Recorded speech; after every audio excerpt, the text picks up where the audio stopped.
तारीख 20 जून 2022 शिवसेनेचे 11 आमदार मुंबई व मुंबईजवळील जिल्ह्यातून मुंबई अहमदाबाद हायवे पकडून गुजरातकडे दाखल होत होते। जसं त्यांनी तलासरी बॉर्डर पार केलं, भाजप शासित राज्य गुजरातची पोलीस यांना एस्कॉर्ट करायला लागते। आमदारांना पोलीस सुरक्षा मिळणं ही कोणती मोठी गोष्ट नव्हती, पण ती एक अशी पोलीस सुरक्षा होती तिला हे आमदार सुद्धा तोडू शकत नव्हती, ज्यांच्यासाठी ही बनवलेली होती। सरासरी 3 तासाचा प्रवास करून हे सगळे आमदार गुजरात मधील सुरत या ठिकाणी असलेल्या 7 स्टार हॉटेल ला मेरिडियनला पोहोचले। आणि एक महत्त्वाची गोष्ट म्हणजे या हॉटेल मध्ये सुद्धा गुजरात पोलिसांची सुरक्षा व्यवस्था करण्यात आली होती। बघता बघता ही बातमी सुरतच्या पत्रकारांना देखील कळाली, पण कोणालाही कळत नव्हतं की ही व्यवस्था, ही सेवा नेमकी कोणासाठी करण्यात आली आहे। तिकडे मुंबईमध्ये बसलेले उद्धव ठाकरे हे चिंतेत दिसत होते। विधान परिषद निवडणूक हारल्यानंतर त्यांचा संपर्क त्यांच्या आमदारासोबत तुटला होता, जो त्यांना एका मोठ्या संकटाची जाण करून देत होता। 21 जूनच्या सकाळपासूनच भाजप नेत्यांचं त्या हॉटेलमध्ये येणं जाणं सुरू झालं। भाजपच्या सूत्रांच्या आधारावर पत्रकारांनी बातमी छापली की शिवसेनेचे 11 आमदार त्या हॉटेलमध्ये थांबलेले आहेत आणि त्यांचं नेतृत्व कोणी दुसरं नाही तर त्यामधीलच शिवसेनेचा एक आमदार करतोय। त्याचं नाव म्हणजे एकनाथ शिंदे। या आमदारांसोबत शिवसेनेचे 3 मंत्री सुद्धा होते आणि प्रोटोकॉल नुसार जेव्हा पण सुरक्षितेसाठी असणारे पोलीस जेव्हा राज्यातून बाहेर जातात तेव्हा ते त्यांच्या वरिष्ठ अधिकाऱ्यांना कळवतात। पण गुजरातला जाण्याआधी शिवसेनेच्या मंत्र्यांनी आणि आमदारांनी महाराष्ट्र पोलिसांची सुरक्षा सोडली होती, ज्यामुळे कोणाला या बंडाची खबर सुद्धा लागली नाही। वाढता वाढता शिवसेनेच्या सत्तेतील आमदारांची संख्या 30 ते 40 पर्यंत पोहोचली। तर इथूनच सुरू होते भारतीय राजकारणातील सर्वात मोठ्या बंडाची कहाणी, जेव्हा एक व्यक्ती ठाकरे परिवाराकडून पूर्ण शिवसेना हिसकावून घेतो। या बंडाच्या नंतर ठाकरे सत्ता तर सोडा, आपली निशाणी सुद्धा वाचू शकले नाही। कसं ठाकरे परिवाराकडून बाहेरच्या एका व्यक्तीने बाळासाहेब ठाकरे यांची पार्टी हिसकावली, का शिवसेनेच्या आमदारांची निष्ठा एकनाथ शिंदे यांच्या प्रती जास्त झाली। आता प्रश्न असा आहे की शिंदे उद्धव ठाकरे यांचे सगळ्यात विश्वासू नेत्यामधून एक होते,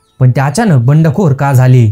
तर नमस्कार मित्रांनो, माझं नाव आदित्य, स्वागत करतो तुमचं एका नवीन व्हिडिओमध्ये। तर आजच्या व्हिडिओमधून आपण जाणून घेणार आहोत शिवसेनेत झालेल्या सर्वात मोठ्या बंडाची कहाणी। या बंडाचं सर्वात मोठं कारण म्हणजे 2019च्या विधानसभा निवडणुकीनंतर शिवसेनेने भाजप सोबत सत्ता स्थापन करण्याऐवजी काँग्रेस आणि राष्ट्रवादी काँग्रेस सोबत महाविकास आघाडी तयार केली। मुख्यमंत्री बनले उद्धव ठाकरे, पण याच निर्णयावरून शिवसेनेच्या अनेक आमदारांमध्ये नाराजी पसरली। एकनाथ शिंदे, ज्यांना बाळासाहेबांच्या विचारांची नाळ मानली जाते, ते म्हणाले शिवसेना हिंदुत्व विसरत चालली आहे। त्यामुळेच 21 जून 2022 रोजी शिंदे आणि त्यांच्या गटातील अनेक आमदार अचानक गुजरातमधील सुरत आणि सुरत नंतर गुवाहाटीला गेले। शिवसेनेच्या 55 आमदारांपैकी तब्बल 40 आमदार त्यांच्या सोबत गेले होते। शिंदे म्हणाले हे बंड नाही, ही शिवसेनेची खरी बाजू वाचवण्याची लढाई आहे। शिंदेच्या गटाचा दावा होता की उद्धव ठाकरे यांनी बाळासाहेबांचा विचार तोडून काँग्रेसच्या सहवासात सत्ता मिळवली, पण दुसरीकडे उद्धव गट म्हणत होता हे सत्तेसाठी बंड आहे। शिंदे यांनी राज्यपालांकडे पाठिंबा सिद्ध केला। उद्धव ठाकरे यांनी मुख्यमंत्रीपदाचा राजीनामा दिला आणि त्यानंतर 30 जून 2022 रोजी एकनाथ शिंदे झाले महाराष्ट्राचे नवे मुख्यमंत्री, तर देवेंद्र फडणवीस बनले उपमुख्यमंत्री। फक्त एका बंडाने राज्यातील सरकार उलथून टाकलं।